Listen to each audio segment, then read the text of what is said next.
I've been intrigued for the last 25 years about what it is that allows certain healthcare organizations, certain hospitals, for example, to achieve very high levels of patient satisfaction while maintaining fiscal accountability, and yet doing it in a way that would suggest that they are very adaptive, very resourceful organizations, very resilient to change.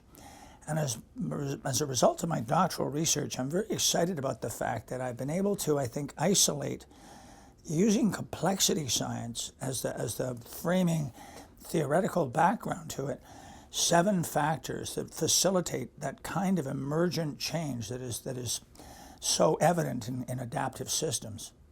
Emergent change that occurs when the people closest to the problem come together without having a prescribed sense of exactly what they're going to do and how they're going to do it. Based on an extensive literature review, based on 15 interviews with hospital CEOs and ministry people, and through my own practice experience, I was able to distill those 7 factors that allow us to navigate what Peter Vail calls the permanent white water that our organizations try to navigate through. So what are those 7 factors? First of all, a purposeful orientation. Is everyone in the organization crystal clear what it is they do and why they do it? What's the why of their work? And that everybody shares a common sense of purpose. The second would be executive engagement.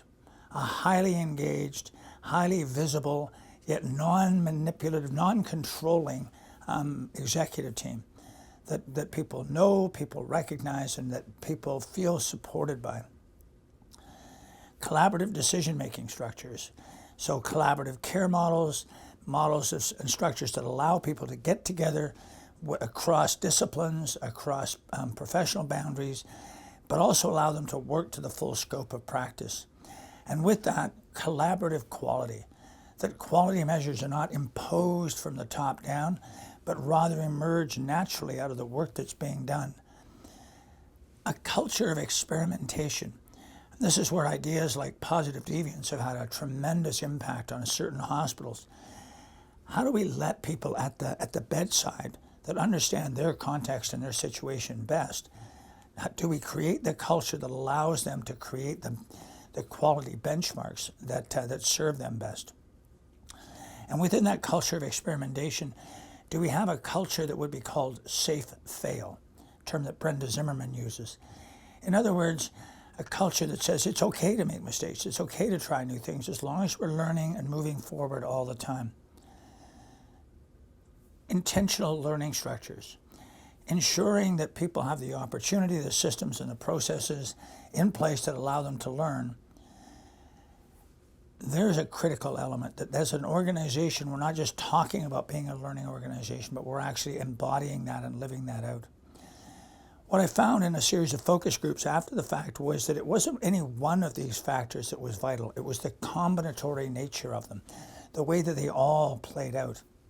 The primary thrust of my doctoral dissertation and the subject of the article in this month's journal is the development of a validated online assessment instrument that now allows us to measure the presence or absence of these 7 factors in a given organization, and thereby develop some strategy as to how we might strengthen the organization in terms of its resilience, its agility, and its ability to embrace transformative change, that truly emergent change that produces results that no one perhaps could have predicted. And that's something I'm very, very excited about. That's better.